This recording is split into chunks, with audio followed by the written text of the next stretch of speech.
is how to add your Gmail account to an iPad. So this allows you to check your Gmail inbox, send emails, and Google Contacts and more.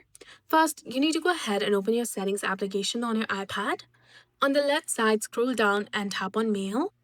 Then tap on Mail Accounts first, and then tap on Add Account.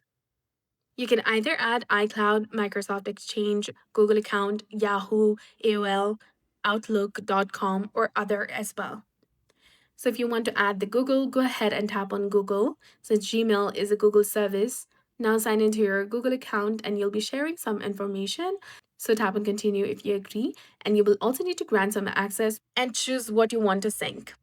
As you can see, that mail, contacts, and calendars has been synced with my Gmail account. So this account has now been successfully added. Now you can go ahead and exit the settings and open the Mail app, and you'll see your Gmail account listed there. And you can view your different inboxes on the left. So that's it for this video. I hope you found this helpful. If you did, please like, share, and subscribe. Thanks for watching.